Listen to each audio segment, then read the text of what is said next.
askanu Sénégal war naa dimbali ay doomam war naa dimbali ay jarbaatam war naa dimbali ay yaayam ak papaam ndax nag wax dëgg yàlla réewu Sénégal ku ne xam na ni jamono ji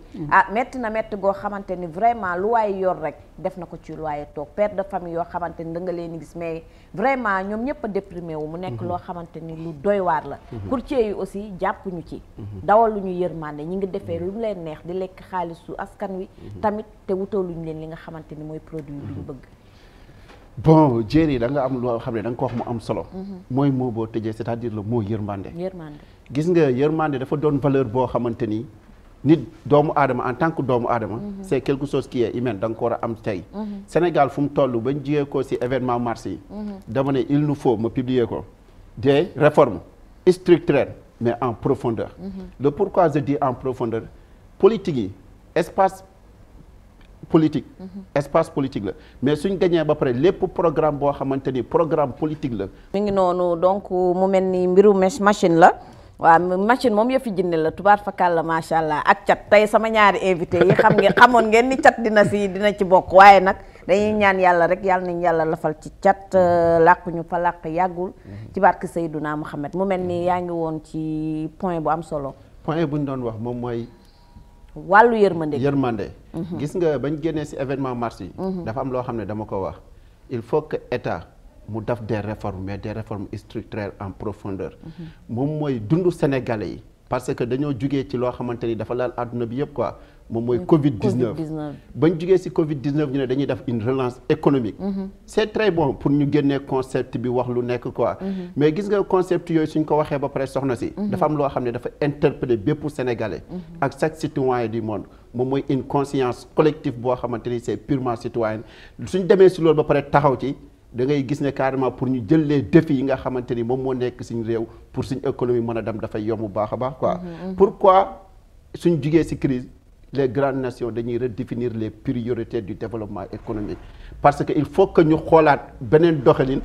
jëlaat beneen approche boo xamante ni carrément démarche bu bees lay doon pour askan wi mën a gis seen bopp ci lu xew. tey problème des loyers lañ wax mais Sénégal fépp problème la. mais su ñëwee ci problème des loyers pourquoi mu am solo. am na loo xam ne mon frère Malamine Fall daf ko wax. te xaw na ko bressé tuuti moom mooy sénégalais bi liggéey. nga doon ndaw am benn salaire de 100 000. 150 000 200 000 francs du mat sax 100 000 francs. te Dakar ñaata personnes ñoom ñoo fi nekk ñaata sénégalais ñoo fi nekk di daan doole mais ñoo ngi jugee à l'intérieur du pays man Nioro Drib laa dëkk tey am na ay marchands ambulants yoo xamante ni ak ñun ñëpp ak étudiants yëpp ñu ñëw Dakar ñii di jàng ñii di liggéey mais il faut que soo liggéey ba pare nga wàcc ci benn kër goo xamante ni moom ngay noppaloo wala néeg boo xamante ni moom ngay suturloo néeg boobu ngay jël carrément bailleurs yi soog seetloo temps yi dañuy yokk seen prix bu baax a baax Dakar parcelle banlieue bi fépp prix bi dañ koy yokku c'est-à-dire cette question de yërmande boo xamante ni borom kër gi war na ko am mais cette question de yërmande boo xamante ni carrément état saa su nekk dama koy wax gis nga les politiques waruñ di caaxaane li nga xamante ni moom mooy les politiques publiques lan mooy loolu ñi nga xamante ni carrément ñoom lañ dénk suñu réew dama koy xas wax saa su nekk moomuñ la Sénégal soxna si il faut que sénégalais bu xam ne ñuñ dénk réew mi moomuñ muy njiitu réew mi ak ñi topp ci Macky Sall ñu nekk si moom de waxal de Senghor ba si Macky Sall képp ku fi jaar di gouverner moomoo réew mi askan bi moo la dénk mais askan bi daf la dénk pour nekk waayam nga mën ci taxaw bu baax pour sécurité am nga mën ci taxaw bu baax pour jàngam nga mën ci taxaw bu baax a baax léegi nag su ñëwee ba si question bi nga xamante ni moom mooy la question du loyer loi bu ñu jëloon en 2014 appliqué ko dafay def problème c'est ça la faute communicationnelle gis nga état su jëlee benn dogal pour réew mi war nañ mën a teg ay canaux de com yoo xamante ni wala ay voies de communication yoo xamante ni carrément dañuy communiquer ak ki nga xamante ni moo tax ñuy voter loi bi c'est qui c'est le peuple sénégalais man mi nga xamante ni moo tax ngay voter loi bi man may sa cible man nga war a mën a waxal man nga war a mën a sensibiliser pour ma ñëw approprier li nga xamante ni moom nga teg mais soo ko seetloo tey cette rupture de communication entre l'État et les acteurs pourquoi je dis les acteurs yow mi luye acteur nga kii luye acteur la agence bi aussi acteur la léegi cette rupture de com su amee c'est-à-dire ku nekk da ngay dox boo xamante ni dootul leer quoi loi bu ñu tegoon en 2014 est-ce que sénégalais yëpp xam ne lan moo nekk ci biir loi bi dafa compliqué ku ñi teg non soxna si gis nga parce que sénégalais moo ñemewul lu compliqué maanaam buñ ko oyofaloon am yoon boo xamante ni waaw xam nga loolu yëpp lan la gis nga sénégalais ku yomb sensibiliser dëgg la tey soo ko seetloo si mois suñ demee ba si mois de mars suñu jigee le khalife général des mourides ba mu génnee sensibiliser Sénégal il a touché nos cœurs ñun ñëpp a bàyyi Modou Lamine n'est-ce pas soo ko seetloo Cheikh Mahi Ibrahim Niass bi nga xamante ni ñëw na Dakar ba mu waxee ak jeunesse bi wax ak ñëpp dañoo daw ñëw fekk si ko parce que le message booy sensibiliser nit ñi naka nga koy defee gis nga tey ñoo ngi jëm ci ëllëg yoo xamante ni ëllëg yu métti la ëllëg yu difficile la fekk wàññiwuñ teggiluñ Sénégalais bi yenn coono yi di nga liggéey ba bëgg a dee tey soo jëlee soxna soo matul doo am foo ko dëkkal soo amee sa doom yi jàng chaque fin du mois soo matul doo am loo leen fayee seen jàng wala inscription bi dafay métti parce que lépp loo nar a am comme nu ko grand Lamine waxee nga ñëw daf ko si loyer après yow looy dundee sa jabar lu muy dundee sa njaboot lu muy dundee c'est-à-dire dafa am yeneen secteur yoo xamante ni loyer bi daf koy impacté dafay métti léegi état xam nga lu mu war a def soxna si il faut que mu oo tous les acteurs su ooyee tous les acteurs yëpp toog waxtaan dugal la moo yërmande boo wax ci biir waxtaan wi mais carrément mu doon waxtaan boo xamante ni lu sincère lay doon ñu jël fa ay décisions yoo xamante ni du doon des décisions politiques pour une réponse politique décision politique pour une réponse politique xam nga moom mooy lan ñoo ngi jëm si élection locale de buñ ko fàttee lii état di def ñoo ngi ñaan mu doon une décision prenne ministère yu ma Lamine wax ñu war a dajee ñoom ñëpp fekkee dañoo jël décision boo xamante ni si élection locale yi passé ñu bàyyi waat ko tegaat ko si suuf loolu lan la c'est une réponse politique soxna si on a besoin d'une vision pour aller loin on a besoin aussi de répondre aux enjeux du moment Sénégal xam nga fu mu toll un contexte de la mondialisation tous les pays du monde dañoo war a tase ci benn rendez-vous du donner et du recevoir ce rendez-vous du donner et du recevoir pour ne pas rater ça soxna si mais am na si tamit côté boo xam ne secteur privé la état bi moomu ko je vous dis quelque chose bailleur yooyu tamit defe naa askan wee war a wax après den wax moo tax may la acteurs yëpp toog waxtaan acteurs yëpp suñ toogee waxtaan le mot yërmande boo wax ñu dugal ko si biir waxtaan mu doon waxtaan bu sincère mais nag yërmande jooju defe naa ne président de la république du Sénégal moo ci war a jiitu je vous dis quelque chose gis nga président de la république du Sénégal lu tax taxawaayam war a am solo si réew c'est-à-dire yow lañ dénk les ministres sont nommés et les directeurs mais président yow lañ dénk gis nga président su toogee 5 ans amul résultat c'est-à-dire peuple bi moom moo tardé 5 ans il faut que mu xool taxawaayam xam ne askan bu mu jiite c'est un grand peuple quoi saa su nekk nu ma koy waxee le peuple sénégalais c'est un grand peuple te dañoo xam fu nekk suñ taxawaay mais gis nga lu ñuy wax économie soxna si moo yor àdduna bi suñ économie yëpp suñ ko naree jël nar ko fayee luyaas c'est-à-dire on va rater d'autres rendez-vous yoo xamante ni moo ñuy xaar surtout cette jeunesse aujourd'hui ñu ne nous sommes la génération de pétrole or lu bëri feeñ Sénégal naataange yóbbu suñ ko encadré nit ñi di liggéey ba pare di ko fayaatee loyaas ma la mi nit ñi def ba tabax suñuy kër nit ñi def ba yor suñuy soxna nit ñi def ba delluwaat ci dëkk bi c'est-à-dire suñ delluwaatee dëkk ba aussi c'est-à-dire lan moo ñu taaj dëkk ba Dakar nga may ma tëjee foofu soxna si dafa am position bu rafet ci àdduna bi géographiquement tey Sénégal lu tax nit ñi di ñëw Sénégal y a une stabilité politique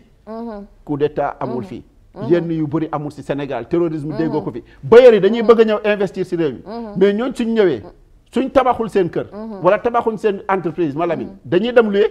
tey bailleurs yu bëri soog selo suñuy wax bugguma luye Sénégal bugguma luye Sénégal yi surtout Médina boo dëkk bugguma luye Sénégal yi étranger lay luye Malamine mais loolu tamit du yoon loolu du yoon parce que dañu war a boole ñëpp parce que am na Sénégalais yu nekk feneen tamit defe naa ni wax dëgg yàlla damay daal di ñëw ci ki nga xamante ni mooy Malamine defe naa ni nga bàyyi sa njaboot di dem di fekki njabootu jàmbur di leen accueillir loolu dafa naa ni du yoon merci beaucoup du yoon xam nga la question te bailleurs yi laa si duut baaraam la question du loyer c'est une question très perplexe dans la mesure où les responsabilités sont partagées il faut oser le dire te responsabilité bi de locataire bi amu ci benn responsabilité la responsabilité elle est partagée entre l'État et le bailleur responsabilité état bi mooy lan moom moo war a teg des structures dédiées pour encadrer le secteur responsabilité état mooy lan matériel yi ñuy tabaxee kër yi ñu casser les prix waaw parce que ciment bi fii lañ koy def aujourd'hui boo xoolee ciment on a 2 usines de ciment su ma jumur ñaari usine de ciment lañ am dans ce pays là aujourd'hui le ciment le tonne est à 70 000 francs le kilogramme 100 kilos fer su ma jumul mu ngi ci ay 46 000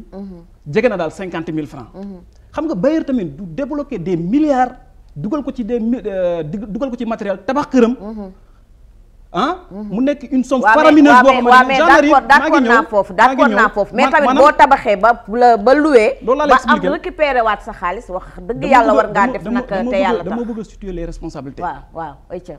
parce que mbir bu amee tamit rek du yoon rek ñu jox ko benn parti kenn ku nekk am nga ci part de responsabilité. État bi peut-être lu mu war a def defu ko mais le bailleur aussi exagère c'est ça la vérité parce que aujourd'hui xanaa moom am ñu bëri locataire ñu bëri amuñu problème fay les mensualités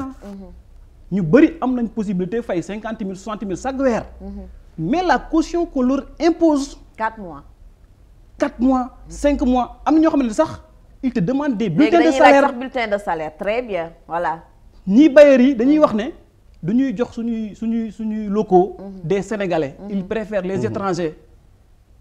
ils préfèrent ñag yi mais loolu fu ñu ko teg non fu ñu ko teg peut-être aussi ils veulent garantir leur investissement parce que tamit nañu wax dëgg dafa am locataires yoo xamante ne ay locataires yi saay-saay la loolu tax su ma waxee su ma tantôt maa ngi ne les responsabilités sont partagées à tous les niveaux am na ñoo xamante ne bu ñu dëkkee sa kër premier weer dañ ko fay deuxième weer dañ ko fay 5 mois ou bien au-delà de un an nga commencé am problème ak ñoom te mbir nag les lois sont tellement faites nit pour nga génne ko sa kër c'est tout un problème. mais nag est-ce que du organisation bi nga xamante ne étranger bi organisé wu na ko yàlla bu la booleeg locataire bu saay-saay. waaw dana tëdd sa kër. waaw 6 mois.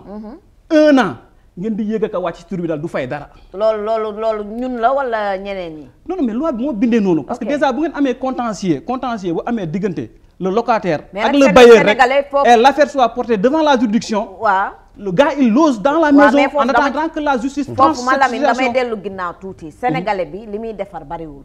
te étranger bi ki nga xamante ni tey mën nañ ko tuddee ñag ci moom lañ koy tuddee defe naa ni muy defaree ak ni muy organiser kër ga ak ni mu koy toppatoowee ñun duñ ko toppatoowee noonu loolu tamit benn côté tamit defe naa ni loolu tamit war na waaw nekk na problème si ñun loolu c'est une vérité waaw parce que boo dëkkee këru jàmbur da nga ko war a jàppee comme sa kër nga koy nettoyer du ko defar lu ci yàqu nga defar ko nga entretenir bu ko defee borom kër gi saa yu ñëwee ci kër gi day kontaan xelam dal parce que les gens aussi investissent des milliers d'argent beaucoup d'argent ci kër yi te aussi bëgg nañ seen investissement ñu sécuriser ko mu nekk dans de bonnes conditions loolu benn côté boobu noonu la responsabilité du locataire est engagée dans ce sens là mais beneen bu fi jógee bu ñu ñëwee ci courtage bi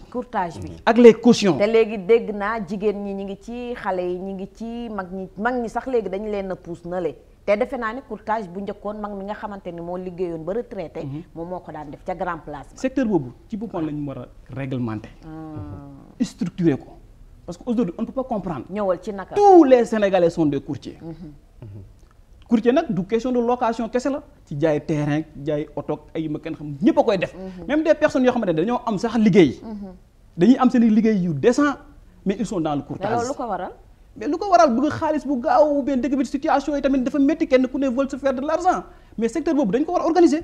ñu xam ne ñii nii ñoom ñoo war a def courtage. te puis bu ko defee loolu bu weesoo am na beneen les frais de visite. nu ñu koy waxee. les frais de visite maanaam man su ma bëggee benn chambre ou bien ma bëgg benn appartement ou bien ma bëgg benn studio courtier bi saa yu la courtier wonee benn local. da nga koy jox benn 2000 francs ou bien benn 3000 francs. imagine toi nga dem visiter 5 locaux autant pour moi dans la journée ça te revient à combien 5000 francs. ça te revient à 10 000 francs yoo xamante ni bu ay borom kër ay nit a nga ca dëkk. am des fois ay saay-saay lañ benn immeuble nii ay saay-saay lañ nii des fois dañuy xam ne sax local bi joxe nañ ko ba pare. waaw ñu ñëw visiter loola ko. nga fay sa 2000 nga dem ñu dugalaat keneen. noonu lañ ko jàppee. mbir mi milieu bi moom moo dem ba devenir un véritable business. te lu ko mën a lijjanti état bi kese la. amul leneen. parce que ay voté waat beneen loi c'est pas la peine. la loi elle est là elle est déjà votée promulguée. la loi de 2014. c'est une belle loi une loi essentielle boo xamante ne bu ñu ko appliquer dana soulager la souffrance des Sénégalais. état bi moo war a mettre les conditions pour encadrer ce secteur là. bu ko defee ñëpp dinañ am jàmm le bailleur sera protégé cette loi là. mais le bailleur sera protégé le locataire sera protégé et tout le monde sera protégé kenn ku ne gis ci sa njëriñ. mais état bi nag bu nekkee mais état tegoon na loi boobu ba pare de xanaa beneen loi la ñuy waxaat. waaye waaw mais mesure d'accompagnement moo ci amul loolu laa la expliqué xam nga tantôt dama la ne su ma benn professeur. en finance locale. waaw Gali Sarr. waaw ah def ñu ne. au Sénégal on a les meilleurs textes. en Afrique. Africains yi sax dañuy ñëw fii di jël suñuy texte di ko yóbbu seen i dëkk appliquer ko. mais ñun on a les meilleurs textes mais l'application fait défaut. duñ ko mës a appliquer. problème application dans ce pays là. on a besoin de véritables hommes politiques. soucieux des enjeux de ce pays. soucieux de la souffrance des Sénégalais. point. c'est vrai loolu kese lañ soxla. c'est vrai bu ñu amee homme politique yoo xamante ne yërëm nañ population bi. nekk nañu ci seen bopp. non dinañ régler cette question là parce que suñu homme politique yi ñoom luyewuñu yàlla def na bu ñu toogee ci nguur 1 an la ñuy def 2 ans ñu tabax kër goo xamante ne comme panal. donc ils sont pas dans ça. mais le petit sénégalais le sénégalais lambda boo xamante ne moom sax si wàllu boppam xamul sax lu mu bëgg. parce que élection bu ñëwee tamit ñoom la ñuy reconduiraat. c'est ce qui est malheureux dans cette situation là. macha allah te ñooñu noonu amul nekkuñu dans le besoin xamuñu location ñaata lay jar. xamuñu mensualité la ñaata lay jar. ñun population moyen bi. ñun ñoo war a xam véritable lu ñuy am lu ñu bëgg. élection bu ñu ñëwee ñu teg les hommes qu'il faut. des hommes yoo xamante ne yërëm nañ